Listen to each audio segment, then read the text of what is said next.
Hey everyone, it's Maureen.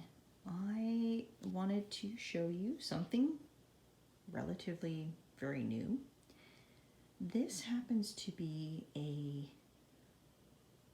40-inch wide 4-shaft floor loom is what you're looking at. So this is sort of the newest addition.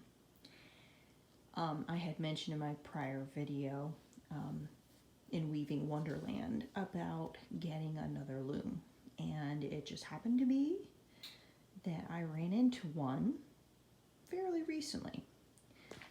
So I'm just gonna kind of show you. So we have treadles down here, and each of these treadles lifts these 4 shafts in different configurations. So the first pedal, which I will step on here, opens shafts numbers 1 and 3. Second pedal opens 2 and 4.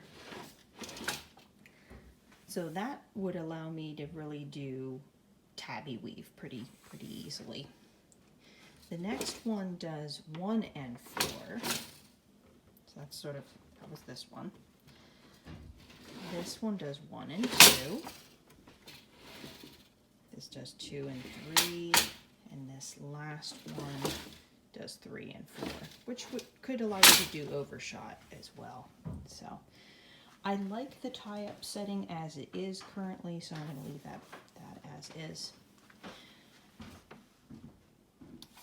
The smaller loom has little cranks on the right-hand side that allow you to control the tension.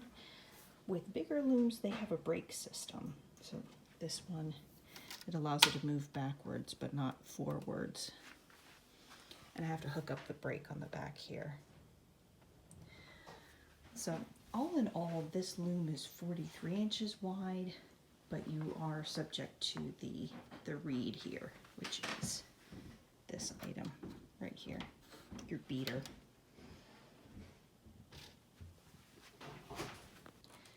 So basically, I'm going to go over parts of this particular loom. So we have the treadles on the bottom, which lift the shafts, as I mentioned. This would be your cloth beam right here. So as you're weaving and throwing your shuttle back and forth, and then using the beater bar to take your weft and put it into place, then you would advance your cloth onto here. That's the warp beam back there, so that's where all the warp gets wound on. The bits of tape that you're seeing is just for assembly purposes. I'm leaving them on there if I should ever have to break down the loom again, so I know what parts go where. But this loom seems to be made of a combination of oak, possibly some cherry in here, and then these heddles are made of hickory, actually. What's really neat about these heddles is I can actually lift them all the way off, because there's a system underneath when I push these that pulls up on these. And that allows me actually to change out heddles if I wanted to also. So that's another option. There's 100 heddles on each shaft at this point. And I do have more if I wanted to add more on, but I want to see how this weaves up first. So that takes up quite a bit of room. There is the sewing machine, and this is the most recent product also. We have 5 yards of 14-inch wide fabric. I have some errors that happened in the weave that I'm going to be fixing eventually. And then once I have those errors fixed the way that I want it, then I'm going to do a final wash on this.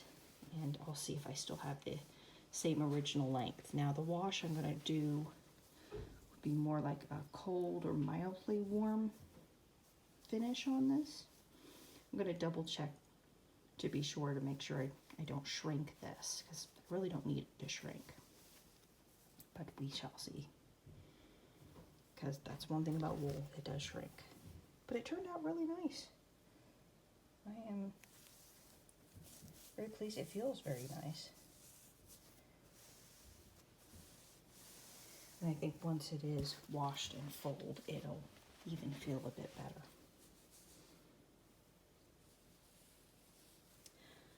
But that's pretty much the update at this point. We've got, there's another angle. It's only 36 inches deep, so I mean it's